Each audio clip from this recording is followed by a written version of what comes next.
우리는 하나님의 사람, 하나님의 인도하심과 뜻을 이루어드리는 이 세상에서 하나님을 나타내는 하나님의 사람이고, 하나님의 통치를 받는 천국 백성이라고 제가 지난 여러 주 말씀을 증거했습니다. 우리가 이 믿음이 자라기 위해서는 하나님을 더욱 알아나갈 때에, 바로 알고 확신을 가질 때에 우리가 더욱더 확신 있는 하나님의 사람으로, 천국 백성으로 살아갈 수가 있습니다. 오늘 제목은 하나님을 아는 백성. 과연 내가 하나님을 안다는 것이 무슨 뜻인지, 가장 기본되는 말씀을 오늘 본문을 통해서 찾고자 합니다. 오늘 본문의 말씀은 이사야서 12장인데, 이사야 선지자는 구약에서 구약 시대 때에 활동을 했고, 그는 우시야 왕에서부터 요람, 그리고 아하스, 히스기야, 이 네 왕에 걸쳐서 약 60년 동안 그 선지자로서 활동하신 참 위대하신 선지자였습니다. 이사야 선지자가 활동할 때는 그는 이 남이스라엘에서 활동을 했고, 당시에는 이스라엘이 남과 북이 갈라졌는데 북이스라엘이 멸망의 때가 임박하고, 그리고 이사야의 활동 중에 실제로 아수르에게 멸망해서 그 다음에 포로로 끌려가는 그러한 참 마음 아픈 일들이 그 시대에 있었어요. 그때에 하나님께서 이사야를 통해서 주신 말씀입니다. 오늘 본문의 말씀이 시작이 뭐냐면은 그 날에라는 말씀이 나와요. 그 날에. 이 그날은 하나님께서 지금 심판에서 멸망하는 그 시대에, 그런데 그 날이 뭐냐면은 앞으로 하나님께서 다시 하나님의 백성들을 기억하시고 용서하시고 구원해 주시는 그 날이 올 것을 약속을 했습니다. 오늘 본문에서 조금 위쪽으로 보면은 11장 그 11절에 보시게 되면 그날에라는 표현이 있어요. 그날에 주께서 다시 손을 펴사 그 남은 백성을 아수르와 애굽과 바드로스와 구스와 엘림과 시날과 하맛과 바다 섬들에서 돌아오게 하실 것이라. 하나님께서 돌아오게 하실 그 예언의 말씀을 또한 주셨어요. 그날 우리가 하나님을 안다는 것, 오늘 본문에 과연 내가 하나님을 아는 것에 가장 성도들의 나타나는 증세가 있는데, 그 기본적인 것이 있는데, 오늘 본문의 1절 보면은 그날에 네가 말하기를 여호와여 주께서 전에는 내게 노하셨사오나 이제는 그 노가 쉬었고 또 나를 안위하시오니 내가 주께 감사하겠나이다 할 것이니라. 정말 여호와 하나님이 누구신지를 확실하게 알게 되는 그날 할 수 있는 고백이 뭐냐면, 내가 주께 감사하겠다는 그 결심의 말씀이 첫 번째 주어지게 되어 있어요. 우리가 하나님을 알면 알수록 내가 그 하나님을 향하여서 내 믿음에서 나오는 결심이 나올 수밖에 없는 것입니다. 자, 오늘 여기 그래서 우리 이제 첫 번째로 우리 하나님을 아는 백성의 그 기본적으로 보이는 그 모습의 첫 번째 이 결심에 대해서 내가 주께 감사하겠나이다 하는 그 말씀 1절을 먼저 보고 설명하겠습니다. 거기에 주께 감사하는 이유가 또 나오게 됩니다. 그 이유가 뭐냐면 두 가지였어요. 하나는 뭐냐면, 주께서 전에는 내게 노하셨으나 이제는 그 노가 쉬었다.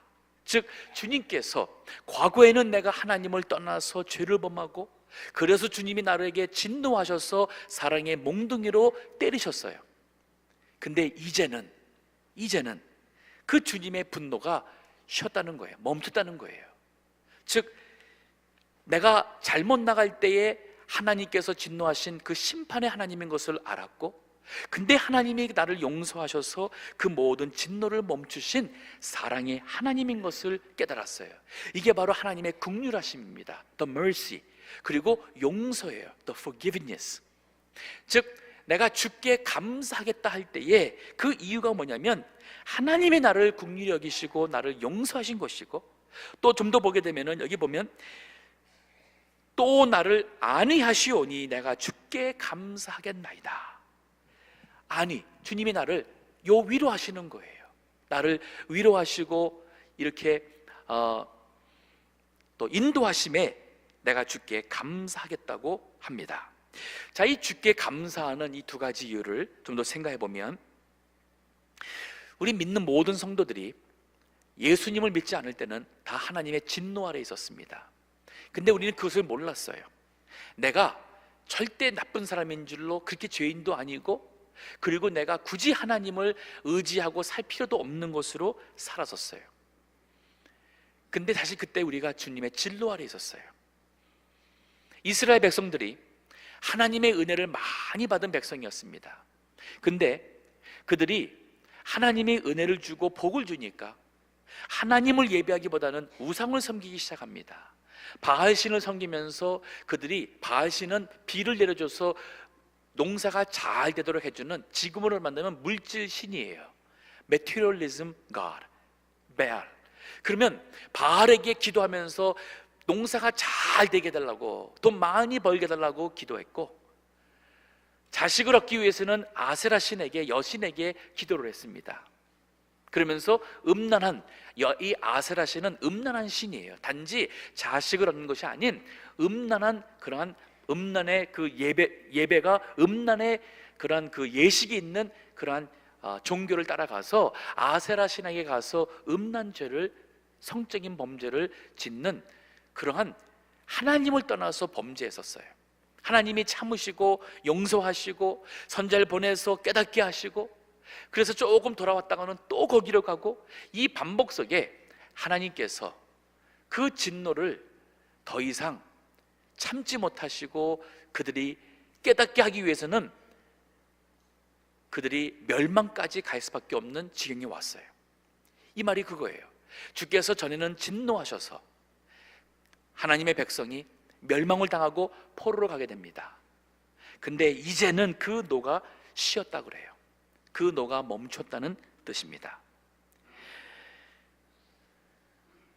시편 30편 1절에서 5절 말씀 보시게 되면, 하나님께서 이러한 은혜를 하나님의 백성에게 진노를 통해서 주시는 말씀이 있습니다. 읽어주시기 바랍니다.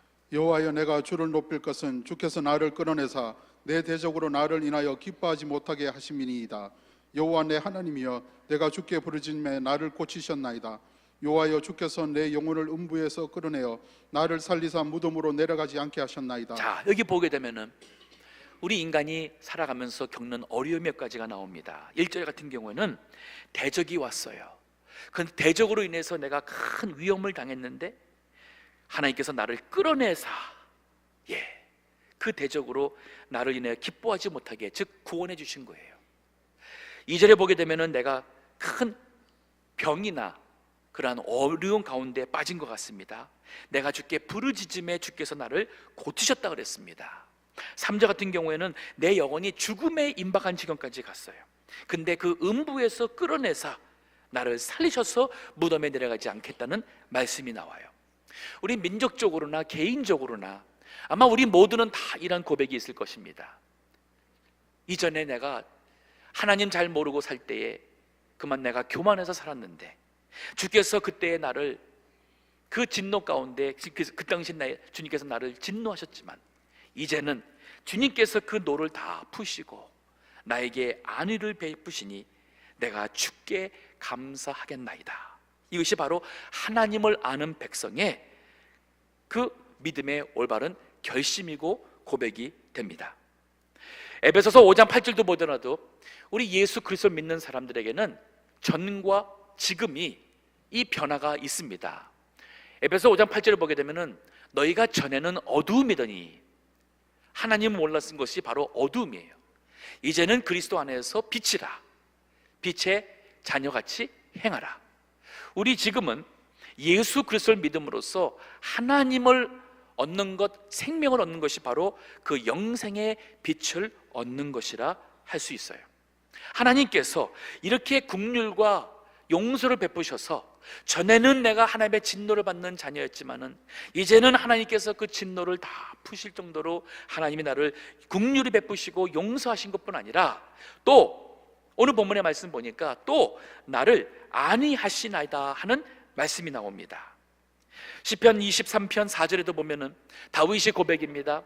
내가 사망의 음침한 골짜기를 다닐지라도 해를 두려워하지 않을 것은 주께서 나와 함께 하심이라. 인생에 사망의 음침한 골짜기가 있어요. 골짜기는 좌로나 우로나 갈 수가 없는, 앞으로밖에 갈 수가 없어요. 우리 인생 뒤로 갈 수는 없잖아요. 그러면 앞으로 가야 되는데 이 골짜기가 사망의 음침한 골짜기입니다. 내일 내가 어떠한 상태에 있을지를 알 수가 없는 그러한 사망의 음침한 골짜기를 가는데도 해를 두려워하지 않는다. 즉 내가 위험한 일을 당할 것을 두려워하지 않는 것은 주께서 나와 함께 하신다는 거예요. 주님이 나와 함께 하신다면 나는 어떠한 문제라 할지라도, 어떠한 위험이 할지라도 주님의 그 안위하심을 받을 것을 믿는 이 고백. 다윗이 계속 얘기합니다. 주의 지팡이와 막대기가 나를 안위하시나이다. 그 사망의 음침한 골짜기를 지나가도 주님이 나와 함께 하시면서 지팡이와 막대기로, 지팡이는 이리 가자 저리 가자 하나님께서 인도하시는 걸 쓰시고, 내가 그 말씀을 순종하지 않고 엉뚱한 데로 가고 자꾸 그 목자의 뜻을 따르지 않을 때는 목자가 그 막대기로, 사랑의 몽둥이로 때리는 거예요. 양이 맞을 때에 이리 가면 안 되는구나, 그리고 돌이켜서 목자가 인도한 대로 가게 되는 것처럼 하나님께서는 우리의 인생에 이렇게 인도를 하셨어요. 우리 민족도 그렇습니다. 지난 며칠 전 8월 15일 우리 8.15 광복절이었습니다. 1945년 35년 동안의 일제의 이 식민지 통치 아래 우리가 비로소 해방과 자유를 얻었습니다. 자, 우리 민족 한번 생각해 보십시다. 왜 우리 민족이 일본한테 그렇게 됐을까요? 그 이전에 우리 한국은 미신을 섬기는 나라였습니다. 우상을 섬겼어요. 심지어는 죽은 조상들, 조상 귀신 신이 우리에게 복을 준다고 생각을 했고 지켜준다고 생각을 해서 제사를 드리며 조상신을 숭배했던 민족이에요. 힘 있는 정치인들은 무엇 했습니까? 세계 정세 돌아가는 것은 알지도 못하고 자기 개인적인 어떠한 그 이권을 얻기 위해서 당파 싸움을 하지 않았습니까? 돈 많은 부자들은 뭐 했나요? 돈이 많으니까 그걸 가지고 어떻게 할지 몰라서 첩을 두고 여럿을 두고 살아가면서 부도덕적이고 하나님을 거역하는 불신앙적이고 서로 당파 싸움하면서 살았던 어리석은 우리 민족의 역사가, 우리 한국이 일제 그 일본의 침략을 막을 수가 없는 우리 그 당시의 모습이었어요. 자, 그런 민족이 일본한테 식민지로서 그 어렵고 그 고통스럽고 비극적인 우리 과거가 있었습니다. 하나님께서 우리의 힘만이 아니라 세계 정세와 유행과 미국의 도움을 통해서 우리에게 해방을 주셨습니다. 근데 그 기쁨도 5년밖에 지나지 않고 6.25가 있었어요. 3년 동안의 전쟁으로 수백만 명이 죽었습니다. 지금 이 자리에도 그 당시에 부모님을 잃으신 분이나 가족을 잃으신 분이 있으실 겁니다. 그 당시에 가족이 뿔뿔이 흩어져서 이산가족이 된 분도 있을 것이고, 그때의 전쟁 이후로 우리 한국은 세계에서 가장 가난한 나라, 얼마나 먹는 것이 없어서 힘들어 했었고 겨울에는 너무 추웠고. 그런데 제가 하고 싶은 얘기는 뭐냐면, 우리 민족이 이전에는 하나님의 그 무서운 진노로 민족적으로 참 불행한 비극적인 한이 많은 민족입니다. 근데 지난 우리 해방 이후로 우리 민족을 보세요. 그 가난한 데서 잘 먹는 나라가 되었고, 이제는 너무 잘 먹어서 당뇨병에 걸리고 성인병에 걸리잖아요. 우리 하나님께서 우리 한국에 은혜 주시는 것과 맞물려서 우리 한국 교회가 부흥 성장을 하게 되고, 기독교 역사에 어느 한 나라, 어느 한 민족이 이 짧은 기간에 이렇게 참 큰 부흥과 세계 선교를 함으로써 선교 강국이 되는 역사가 없는 그러한 놀라운 하나님이 하신 것을 보았어요. 제가 지금 말하는 것은 뭐냐면, 우리 신앙적으로 하나님, 우주 만물을 창조하신 하나님 그 주권 아래서 이루어진 것을 제가 설명한 겁니다. 이것이 하나님의 은혜로 된 거예요. 이것을 정치적으로 하나님을 빼고 설명하는 사람들이 있을 것입니다. 그들은 그렇다면 우리는 여전히 하나님의 진노 가운데 다시 갈 수밖에 없는 민족이에요. 지금 우리 한국 민족이 생각할 것은, 민족적으로 우리는 주께서 전에는 우리에게 노하셨으나 이제는 노가 쉬었고 또 우리를 안위하시니 우리가 주께 감사하겠나이다. 우리 한국 민족은 여호와 하나님께 감사하겠다고 우리가 결심하고 그 하나님을 영화롭게 해야 될 민족이에요. 여기 있는 우리 젊은 학생들은 잘 모르실 겁니다. I think some of you who are young, you may not understand what I'm talking about because you are too short-lived, too young to know the history. 근데 우리 한국 여러분 이 부모님들이 이게 부자가 아니었습니다. 여러분 부모님들은 옛날에 다 가난했어요. 우리 한국 정말 불쌍한 민족이었습니다. 우리 다음 세대가 이걸 몰라요. 이 다음 세대가 모르니까 하나님께 감사를 해야 되는데, 하나님이 주신 우리 물질 축복받아서 우리가 잘 삽니다. 이 잘 사는 것 가지고 감사하고 있어요. 잘 먹고 건강관리 잘하니까 오래 삽니다. 그 건강한 것 가지고 우리는 감사하고 하나님 앞에 좋아합니다. 부자가 돼가지고 좋은 건물도 하나님께서 허락하셨고, 부자가 되어서 좋은 차도 허락하셨고, 세상에서 출세도 했습니다. 그래서 우리는 그거 가지고 하나님 앞에 감사하다고 그래요. 아니에요. 잘 생각해 보십시오. 뭐를 줘서가 아닙니다. 하나님께서 모든 것을 주관하시기 때문에 하나님께 감사하는 것입니다. 우리가 하나님을 거역할 때는 하나님께서는 진노하시고 우리를 반드시 의의 공의로 심판하실 겁니다. 그 하나님인 것을 우리가 알고 우리는 하나님을 경외하고 하나님을 예배해야 돼요. 우리는 그러한 죄인이었는데 하나님께서 우리를 불쌍히 여겨서, 긍휼히 여겨서 우리를 용서해 주셨고, 하나님과의 관계를 회복해 주셨고, 이제는 하나님께서 우리를 안위해 주시니 이제는 주께 감사하는 거예요. 그 여호와께 감사하는 것이지, 하나님께서 무엇을 줬기 때문에 그래서 감사하면은, 하나님께서 우리의 건강을 뺏어가면은 우리 하나님께 원망하잖아요. 내가 이렇게 믿음 생활 잘하는데 하나님께서 왜 나의 경제적으로 어려움을 겪게 하신가? 이 경제 어려울 때 우리 하나님 마음속에 우리 믿음이 흔들리잖아요. 시험에 들잖아요. 우린 다 겪었습니다. 민족적으로 이미 겪었습니다. 개인적으로도 많이 겪었습니다. 그러면 이제는 흔들리지 않는 신앙인이 되는 것이 바로 하나님을 아는 백성이란 얘기예요. 자, 거기서 나오는 고백 보십시오. 2절 보세요. 보라. 자, 1절에 이 말씀에서 나오는 거예요. 보라, 하나님은 나의 구원이시라. 이 짧은 문장이 얼마나 멋진지 모르겠어요. 보라, 하나님은 나의 구원이시라. 우리 민족적으로 보라, 하나님은 우리 민족의 구원이시라. 이 한 말씀이 정말 위대한 신앙 고백이에요. 하나님을 정말 아는 민족이 바로 이 고백을 할 수가 있다는 뜻입니다. 그러면서 이 민족, 이 하나님은 나의 구원이라는 이 고백을 하는 사람의 그 생활을 보시게 되면은 바로 2절에 계속 나옵니다. 내가 의뢰하고, 즉 여호와 이 하나님을 이제는 내가 의지한다는 얘기예요.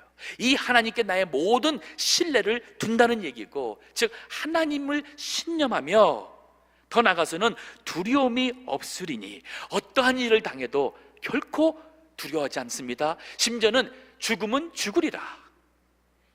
이것이 하나님의 뜻이라면 내가 믿음으로 살다가 죽으리라.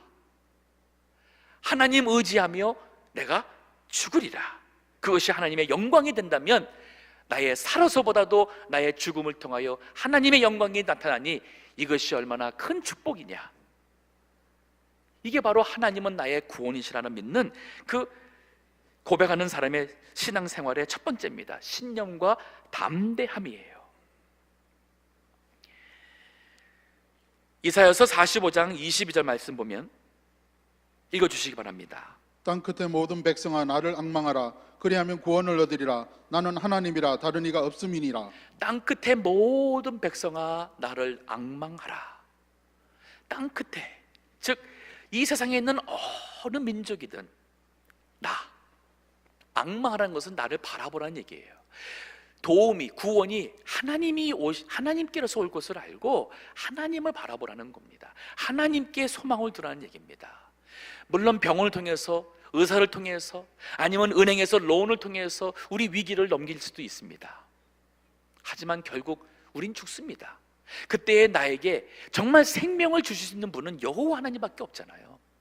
아무리 우리가 은행에서 돈을 얻던, 아무리 내가 다른 사람한테 참 도움을 통해서 우리가 사업을 일어나든 언젠가는 우리는 그 모든 거 다 내려놓고 은퇴할 수밖에 없잖아요. 그때의 여전히 나의 희망이 되고 나의 구원이 될 수 있는 분은 여호와 하나님밖에 없다는 얘기예요. 땅 끝의 모든 백성아 나를 앙망하라. 그리하면 구원을 얻으리라. 이거 얼마나 멋있는 말이에요. 답은 간단합니다. 힘드세요? 답답하세요? 낙심되고 죽고 싶은 마음이 들 때가 있습니까? 아니면 지금 당장이라도 다 포기하고 싶고 어디만가 가서 혼자 살고 싶은 그러한 참 힘든 그런 마음이 드십니까? 답은 어디 간다고 되는 것도 아니고 누가 도와준다고 되는 것도 아니고 이 아픔에서 나오면은 그러면은 내 마음속에 영원한 그 구원의 은혜가 임하는 게 아닙니다. 오직 하나님만. 여기 땅끝의 모든 백성아 나를 앙망하라. 그리하면 구원을 얻으리라. 나는 하나님이라. 나 외에 다른 이가 없다. 여호와 하나님 외에 다른 이가 없다. 로마서 5장 6절에서 8절 말씀 보면은 신약시대에 와서 하나님께서 바로 예수 그리스도를 우리에게 보내주심으로 우리가 예수님을 믿어서 바로 하나님을 이제는 더 알 수 있고 믿을 수 있는 더 큰 은혜를 주셨어요. 우리 눈에 보이는 인간의 몸을 입고 예수님 하나님의 아들이 오셨어요. 우리를 위해서 십자가에 죽으신 것을, 그 사랑을 우리가 보았고 사흘 만에 부활하시는 그 하나님의 능력을, 죽음에서 이기는 권세를 직접 보여주심으로써 우리가 예수님을 믿는 더 확실한 은혜를 주셨어요. 로마서 5장 6절부터 읽어주시기 바랍니다. 우리가 아직 연약할 때에 기약대로 그리스도께서 경건치 않은 자를 위하여 죽으셨도다. 의인을 위하여 죽는 자가 쉽지 않고 선인을 위하여 용감히 죽는 자가 혹 있거니와 우리가 아직 죄인 되었을 때에 그리스도께서 우리를 위하여 죽으심으로 하나님께서 우리에게 대한 자기의 사랑을 확증하셨느니라. 하나님께서 우리를 얼마나 사랑하시는지 확증. 자, 이래도 너희들이 내가 널 사랑하는 거 모르겠느냐 하는 그 확증이 바로 예수 그리스도가 우리 죄를 위해서 죽었다는 얘기입니다. 대통령이 이 사회에 문제 일으키고 사람 죽여서 감옥에 들어간 죄수를 위해서 죽는다면 뭐라고 말하겠어요? 아니, 대통령같이 훌륭하고 할 일이 많은 사람이 그 죄인을 위해서 죽으면은 그건 너무 아깝죠. 예, 아까워요. 그 대통령 되기까지 참 할 일 많은 사람, 배운 교육이나 그 모든 거 얼마나 아까워요. 그 사실 사형수기 때문에 또 다른 사람 죽인 저 악한 참 전 사회에 도움이 되지 않는 사람 죽어 마땅하다고 하는 그 사람 위해서 대통령 준다는 것은 말이 안 되는 거예요. 말 돼야 안 돼요? 말 안 돼요. 말 안 돼요. 근데 만약에 그 죄수가 대통령의 아들이라서 아버지가 내 아들, 이 부모 교육 제대로 못했다고 책임진다고 아들을 위해서 죽는다 그러면은 조금 다르죠. 감동이죠. 그리고 참 부모의 사랑이 저렇게 위대한 것이구나 우리가 생각할 겁니다. 자, 보세요. 하나님께서 우리를 사랑하시는데 바로 예수님께서 우리를 위해 죽으신 것은 어떻게 이 하나님의 아들이 우주 만물을 창조하신 창조주께서 우리를 위해서 죽는다는 것은 말이 안 되는 얘기입니다. 있을 수 없는 얘기예요. 근데 얼만큼 우리를 사랑하기에 대체 독생자 예수님까지 주시기를 사랑하느냐? 하나님께서 예수 그리스도를 믿는 자마다 우리를 죄에서 구원하실 때 하나님의 자녀를 삼으신다는 거예요. 이게 바로 하나님의 사랑은 아버지의 사랑과 같다는 얘기입니다. 하나님은 나의 구원이시라. 하나님은 나의 구원이시라. 내가 의뢰하고 두려움이 없으리니 여호와는 나의 힘이시며 나의 노래시며 나의 구원이심이라.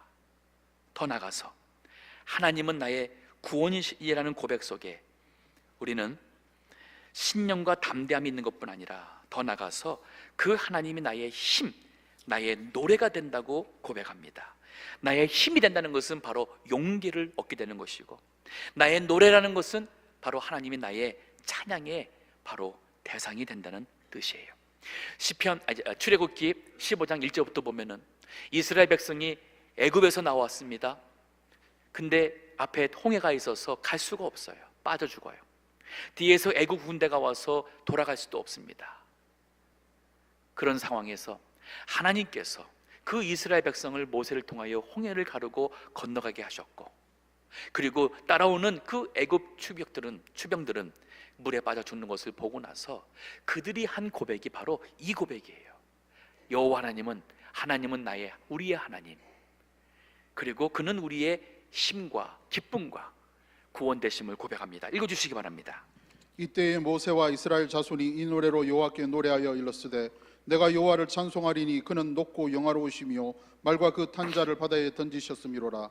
여호와는 나의 힘이요 노래시며 나의 구원이시로다. 그는 나의 하나님이시니 내가 그를 찬송할 것이요 내 아비의 하나님이시니 내가 그를 높이리로다. 네, 여기 그 출애굽했던 홍해를 건넜던 이스라엘 백성들의 고백이 오늘 읽은 이사야에 있는 고백과 같은 고백이에요. 우리가 하나님을 만나고 하나님의 살아계신 주권의 하나님의 그 구원의 체험을 하게 되면 우리의 그 은혜는 똑같아요. 같은 체험이에요. 그 하나님의 나의 힘이요 나의 기쁨, 나의 구원이시다. 여호와는 나의 하나님이시다. 시편 27편 다윗의 1절의 고백 보면 이런 말씀이 있어요. 여호와는 나의 빛이요 나의 구원이시니. 자, 구원이라는 단어 나오죠. 내가 누구를 두려워하리요? 여호와는 내 생명의 능력이시니 내가 누구를 두려워하리요? 하나님을, 구원의 하나님을 체험한 사람들은 어떠한 위험이나 심지어는 죽음이 앞에 있어도 두려워하지 않습니다. 저희 교회 성도 한 분께서 식사를 전혀 못하십니다. 물도 마시지 못합니다. 여기 기도에 있는 이 기능이 작동을 제대로 못해서 이 물을 마셔도 이 위로 내려가야 되는데 그만 호흡을 하는 폐로 들어가게 되어서 폐렴의 위험이 있고, 그래서 식사를 전혀 못하십니다. 살기 위해서는 구멍을 뚫어서 영양분을 넣어야 되는데 그것을 거부하셨습니다. 그 말은 죽는 날이 이렇게 손으로 세게 급하게 빨리 온다는 말이세요. 그래서 신방을 좀 자주 갑니다. 한 2주 전에 신방 갔을 때 아니 너무 건강하신데 식사를 못 하시고 물도 못 하신다니까 너무 너무 답답한데, 그럼 본인은 이제는 죽기로 죽음이 내 앞에 있다는 것을 아는 시점인데 찬송을 부르는데 손을 들면서 하나님 앞에 찬송을 하는 거예요. 그 말씀 한마디를 받아들이면서 믿음으로 받아들이며 그것을 고백하며 하는 것이 그 얼굴과 표정 속에 그대로 보입니다. 며칠 전에 갔을 때는 불과 한 2주 만에 너무 마르셨고 너무 왜소해졌고, 그리고 힘이 많이 약해져서 말을 전혀 못하는 상황이세요. 그럼에도 눈빛이 살아있고 말씀 보고 찬송할 때에 소리는 들리지 않지만은 입을 통해서 그 찬송을 같이 부르시고 말씀을 들을 때에 아멘 하시고, 기도할 때에 간절히 같이 기도하시고. 자, 죽음이 내 앞에 있는데 무섭지 않을까요? 외롭지 않을까요?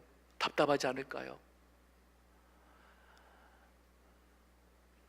우리 인간에게 있어서 결국은 내가 죽음에서 구원받는 것이 가장 큰 거예요. 최근에 이태리에서 다리가 끊어져 가지고 많은 사람이 죽었습니다. 우리 한국 뉴스나 미국 뉴스나 다 나왔던데, 그 다리가 끊어지기 바로 몇 미터 전에 파란색 추럭 하나가, 뭐 큰 18휠러 그게 아니라 조그만 추럭이에요. 추럭 하나가 멈춰 있는 게 보입니다. 그 내용을 읽어보면은 그 추럭의 운전수가 가는데 어떤 고급 차인지 하여튼 좋은 차가 확 추월해가면서 막 이렇게 다니니까 아마 이 추럭이 그만 슬로우 다운 브레이크를 잡았는데, 그 순간 추월한 차가 바로 다리가 꺼지면서 다리 밑으로 빠진 거를 보고는 급정거를 해가지고 그 밑에서 쓴 거예요. 너무 놀랍기도 하고 또 살았다는 그 기쁨 때문에 그만 추럭에서 내려가지고 시동도 안 끄고 그냥 나왔는데, 그가 걱정하는 게 가스가 많이 차 있어가지고 그거 계속 시동이 키다가 불나면 어떨까 걱정하는 그 기사가 미국 거기에 있더라고요.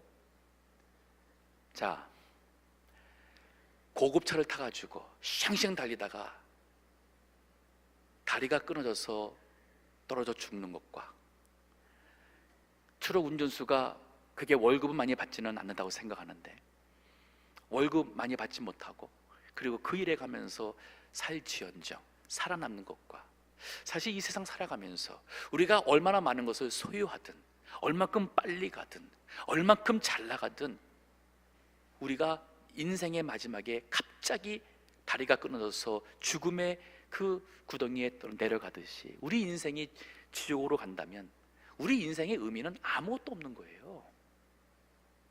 그러니까 이 살아가면서 나를 구할 수 있는 분이 여호와 하나님이라는 이 확신을 통해서, 주께서 전에는 내게 노하셨사오나 이제는 그 노가 쉬었고 멈췄고 또 주께서 나를 안위하시니 내가 주께 감사하나이다. 이스라엘 백성이 그 아수르와 바벨론의 멸망을 통해서 그들이 다 포로가 되고 나라를 다 잃은 절망적인 상황 속에 하나님께서 이 주신 예언대로 정말 그들이 다시 한번 하나님의 은혜로 그들이 하나님의 약속의 땅에 돌아올 때에 이 말씀을 보면서 내가 주께 감사하겠습니다 하는 신앙의 고백은 정말 하나님을 아는 하나님의 백성의 고백이었고, 더 나아가서 보라, 하나님은 나의 구원이시라. 하나님은 나의 구원이시라. 내가 그를 의뢰하고 두려움이 없으리니 하나님은 나의 힘이요 나의 기쁨이요 나의 구원이시라. 이거 간단한 고백이지만은 이건 정말 하나님이 아는 위대한 고백이에요.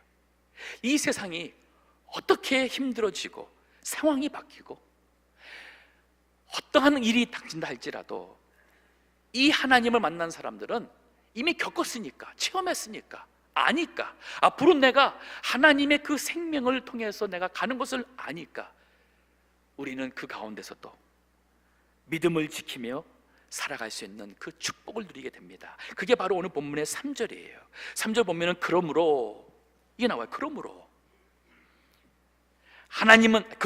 너희가 기쁨으로 구원의 우물들에서 물을 기르리로다.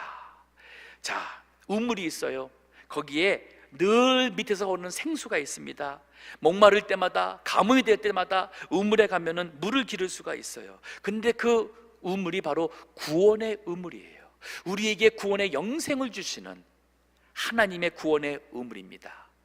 언제든지 우리가 기쁨으로 그 우물들에 가서 물을 건지게 된다는 이 말은 뭐냐면, 우리가 누리는 축복이 바로 그 구원의 생명이 우리의 삶 속에 육신을 가지고 살아갈 때도 이 구원받은 사람은 이 구원의 은혜가 있으면, 생명이 있으면 기뻐요.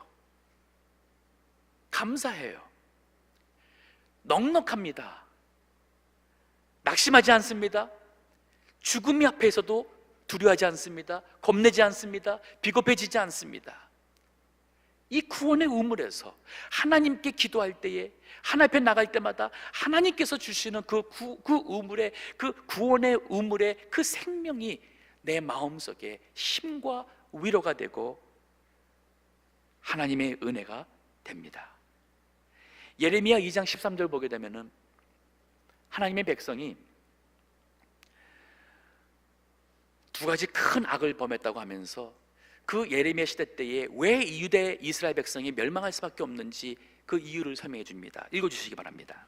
내 백성이 두 가지 악을 행하였나니 곧 생수의 근원되는 나를 버린 것과 스스로 웅덩이를 판 것인데 그것은 물을 저축지 못할 터진 웅덩이니라.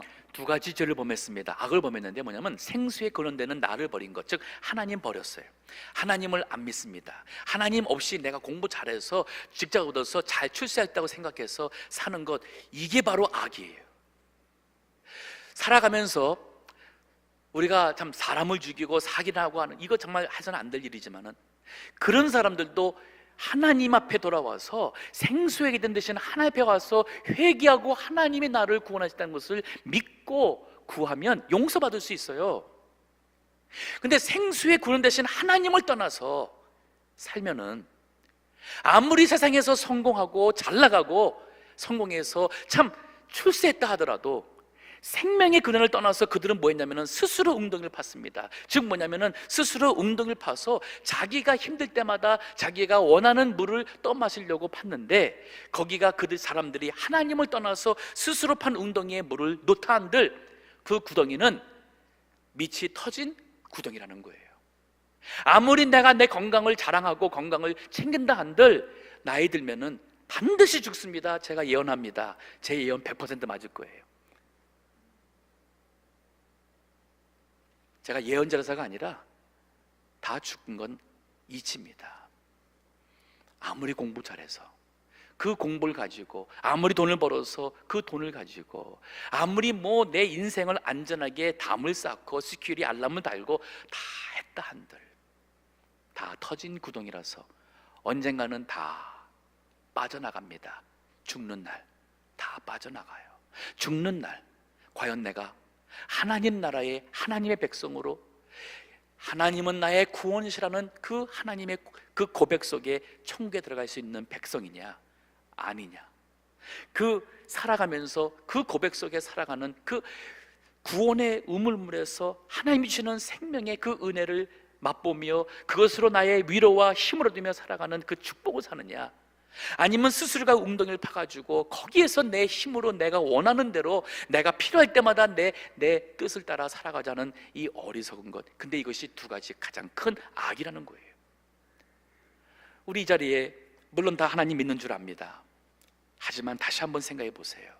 정말 여호와 하나님으로 생명의 근원 되신 여호와 하나님을 나의 정말 의지로, 나의 소망으로 믿고 사십니까?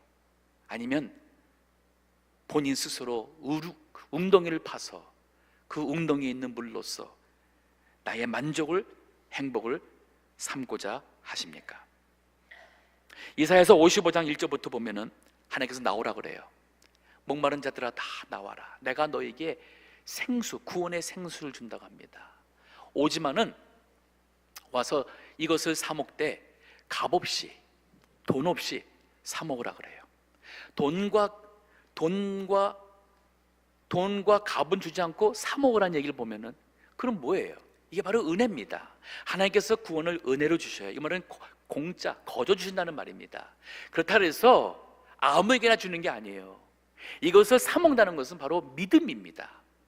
우리의 행위가 값이 아닌 우리가 예수 그리스도를 믿는 하나님 아버지를 믿는 그 믿는 자들에게 하나님께서 돈이 없어도 값이 없어도 우리의 공로가 없어도 하나님께서는 은혜를 거저 주시는 선물에 초대를 하고 계십니다.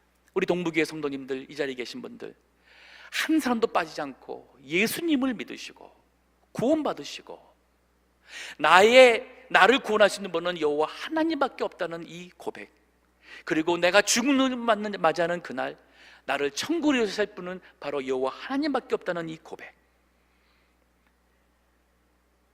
그 하나님을 믿음으로 구원의 생명 얻으시고 그리고 구원의 기쁨을 얻으세요. 기쁨으로 구원의 우물물에 나간다 그랬습니다. 구원 얻고 살아갈 때에 우리 모두는 정말 하나님이 주시는 그 기쁨이 어떠한 가운데서도 우리의 마음속에서 생수와 같이 솟아나올 것입니다. 이 구원의 생수가 천국에 가서도 우리 예수님과 함께 우리가 먹을 양식이 될 겁니다. 마지막으로 요한계시록 7장 17절 읽어주시기 바랍니다. 이는 보좌 가운데 계신 어린 양이 저희의 목자가 되사 생명수샘으로 인도하시고 하나님께서 저희 눈에서 모든 눈물을 씻어 주실 것이미로라. 천국에서 이 세상에서 우리가 흘렸던 모든 눈물, 슬픔, 고통, 모든 아픔의 눈물 다 닦아주시고 생명수샘으로 인도해 주시는 그 천국에 우리가 갑니다. 하나님을 아는 백성, 하나님을 더욱 알아가며 하나님의 통치를 따라 사는 천국 백성 되시고, 이 하나님을 더욱 알아가면서 하나님의 뜻을 이루어드리는 하나님의 사람으로 이 세상 살아야겠습니다. 하나님께서 나의 감사의 이유가 되고 하나님은 나의 구원 되심을 고백하며 구원의 능력 승리 가운데 사시는 모든 주의 백성 되시기를 주의 이름으로 간절히 축원합니다. 기도하겠습니다.